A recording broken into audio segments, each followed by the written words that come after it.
তরুণ কবি সুকান্ত ভট্টাচার্যের একটা কবিতা আছে না, এসেছে নতুন শিশু, তাকে ছেড়ে দিতে হবে স্থান, জীর্ণ ব্যর্থ মৃত্যু পিঠে নিয়ে চলে যেতে হবে আমাদের। তোমরা ব্যর্থ, এখন নতুন শিশু আসছে, তাদেরকে স্থান ছেড়ে দিতে হবে।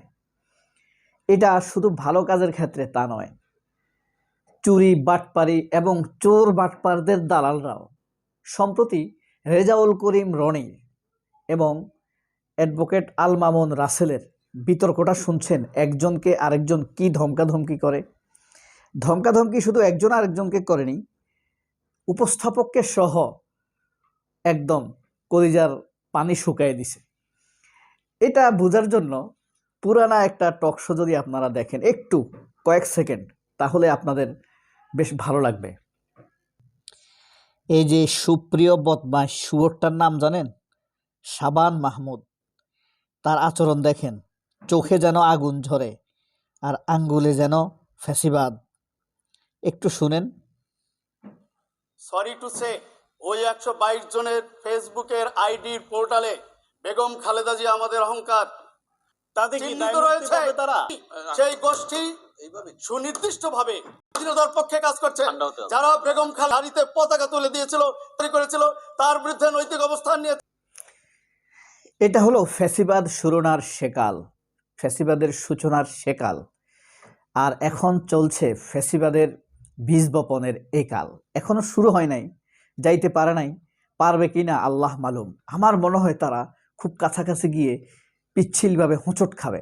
কারণ মানুষ ওই ফ্যাসিবাদের উপরে, খুনি হাসিনার উপরে এত বিরক্ত যে হাসিনার ছায়া যার উপরে দেখে তার উপরে হামলে করতে চায়। এই যে দেখেন তামিম, সম্মান আছে, সারা বাংলাদেশে জুতা নিক্ষেপ করা হচ্ছে। আমরা নাজমুলকে ফিরিয়ে আনবই, আসিফ নজরুলকে গণজুতা নিক্ষেপ করা হবে, নয়তো নাজমুলকে সাসপেন্ড করবে কোন অপরাধে।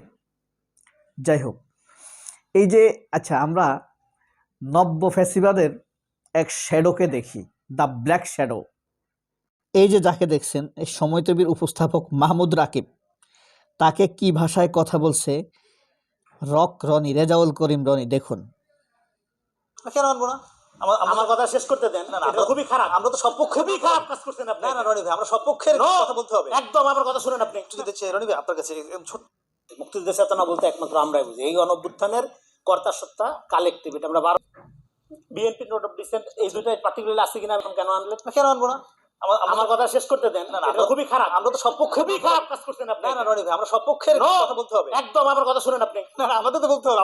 ন্যারেটিভ তৈরি করার চেষ্টা করবেন না। আমাদের দায়িত্ব এটা, সব পক্ষের কথা বলতে হবে, নিরপেক্ষ থাকার চেষ্টা করবেন। দেখছেন কি উন্মাদ উত্তেজনা, ক্ষমতায় যাওয়ার আগেই ক্ষমতার তাপ অনুভব করছে। কি ভয়ঙ্কর ব্যাপার, মানে হাঁসের মতো সে পুকুরে নামবে, পুরুষ হাঁসের সাথে সেক্স করবে আর খোয়ারে এসে ডিম পেড়ে দেবে। মানে এতই সে মানে উচ্ছৃঙ্খল। মানব জীবনে এতটা আসলে দৈন্যতা দেখতে হবে।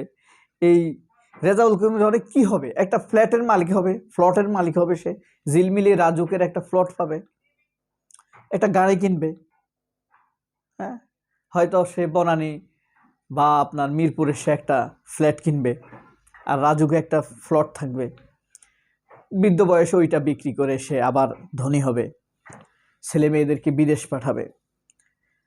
বিয়ে করছে কিনা জানি না, তবে এই যে উচ্ছৃঙ্খলতা উত্তেজনা, আপনি সেই আমলের সেই শাবান মাহমুদ বলেন, শ্যামল দত্ত, মুন্নি সাহা, নাজনীন মুন্নি, নবনীতা চৌধুরী, হ্যাঁ, শারমিন চৌধুরী, এদের সাথে এদের পার্থক্য কোথায়?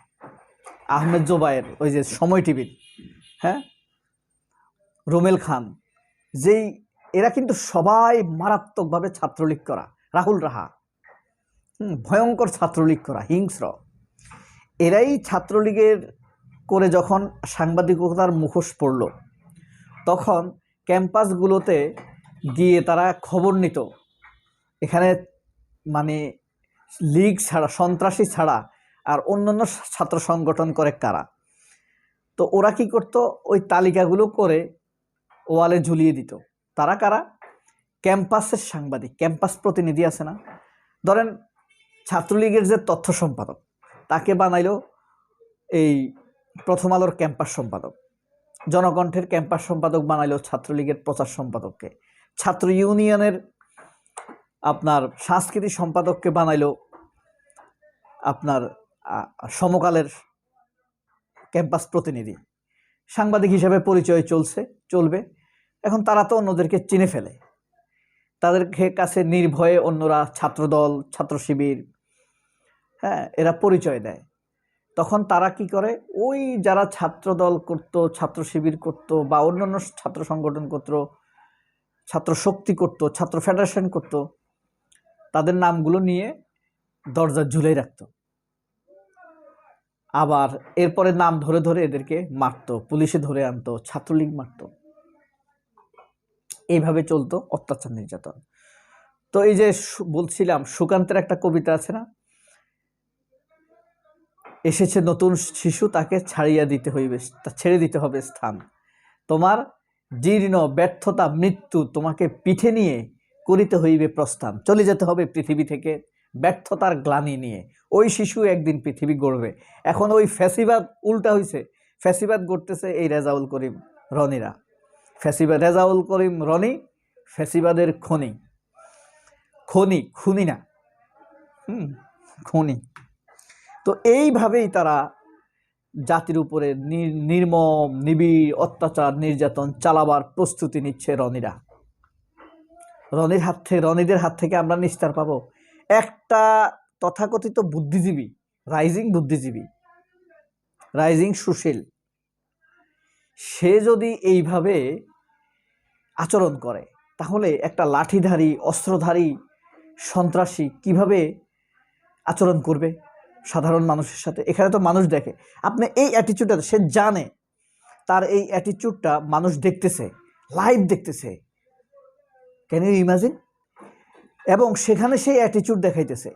তাহলে যদি লাইভ না থাকতো তাহলে তো সে মারতো। যদিও তাকে খেয়ে দিয়েছে অ্যাডভোকেট আল মামুন রাসেল, একদম ধুয়ে দিছে, একদম মানে বাতি জ্বালাই দিছে আর কি।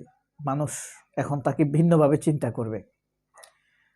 কিছু লোকের মুখোশ খুলে দিছে ব্যারিস্টার SM শাহরিয়ার কবির। এখন তো তাকে আর নেয় না কিন্তু যমুনা টিভি, দেখবেন। কারণ যমুনা টিভি কাকে চায়? যারা তাদেরকে তেল মারবে, যারা আওয়ামী লীগের কথা বলবে। হ্যাঁ, নিকোলরা সাংবাদিকতার মুখোশ ধরে আছে, তো ছাত্রলীগ করতো, এখন সে তো সরাসরি বলতে পারে না, তারপরও মাঝে মাঝে ল্যাঞ্জা বের হয়ে যায়। এখন তারা চায় এমন কাউকে ইনভাইট করবে, তাকে আগে ভাগে কথাগুলো শিখিয়ে দিবে, সেগুলো বলবে। সবাই অনেক ভালো থাকবেন। আমরা এই সফট ফ্যাসিবাদীর থেকেও মুক্তি চাই, নিস্তার চাই। এসব ফ্যাসিবাদ যেন আমাদেরকে কোনো ক্ষতি করতে না পারে। তারেক রহমানের ক্ষতি থেকে আল্লাহ যেন এই জাতিকে হেফাজত করে। যাদের দ্বারা জাতির উপকার হবে তাদেরকে যেন আল্লাহ আমাদের দেশের অভিভাবক বানায়। যে শিশুটি কথা বলতে পারে না, তারও তো অভিভাবকত্ব দরকার আছে। সে তো আল্লাহর কাছে বলবে কোনটা তার জন্য ভালো। এমন কাউকে আল্লাহ অভিভাবক বানান। সবাই অনেক ভালো থাকবেন। আল্লাহ হাফেজ। আসসালামু আলাইকুম।